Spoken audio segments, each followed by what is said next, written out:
বেশ কয়েক বছর ধরে বাংলাদেশে বাণিজ্যিকভাবে গুরুত্বপূর্ণ ব্যক্তি হিসেবে নির্বাচিত হয়ে আসছেন সংযুক্ত আরব আমিরাতে বসবাসরত প্রবাসীরা। মোট যে কয়জন সিএপি নির্বাচন করা হয় তাদের মধ্যে আমিরাত প্রবাসীরাই সর্বোচ্চ।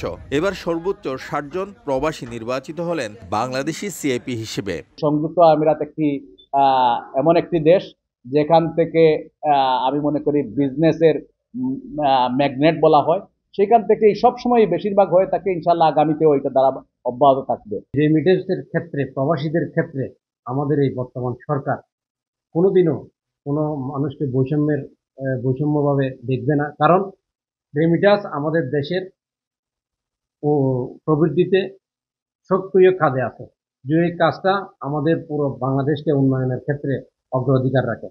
2023-24 অর্থ বছরে পাঠানো রেমিটেন্সের উপর ভিত্তি করে 2025 সালের জন্য সিএপি ঘোষণা করেছে বাংলাদেশ সরকারের প্রবাসী কল্যাণ ও বৈদেশিক কর্মসংস্থান মন্ত্রণালয়। এবার 200টি আবেদন গ্রহণ করে মন্ত্রণালয়। চূড়ান্ত যাচাই বাছাইয়ের পর 2 ক্যাটাগরিতে মোট 83 জন প্রবাসীকে সিএপির স্বীকৃতি দেয়া হয়। সব দিকটা হুন্ডিওয়ালা টাকা পাচার করতো, টাকা দিয়ে করতো, তারাই সিএপি হয়ে যেত প্রত্যেকবারে তারাই। এইবার ইনশাল্লাহ দেখলাম প্রত্যেকটা সিএপি এমনভাবে নিরীক্ষিতভাবে, সুন্দরভাবে, পরীক্ষিতভাবে সিএপি নির্বাচন করেছেন সরকার।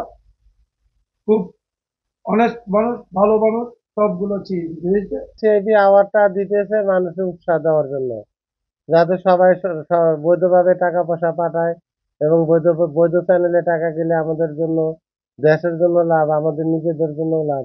তালিকা অনুযায়ী এবার সিএপি হিসেবে বাদ পড়েছেন একাধিকবার নির্বাচিতরা। নতুন সিএপিরা সরকারি স্বীকৃতি পাওয়ার পর কৃতজ্ঞতা জানিয়েছেন বাংলাদেশ সরকারের প্রতি। শিবলাল সাদিক, সময় সংবাদ, সংযুক্ত আরব আমিরাত।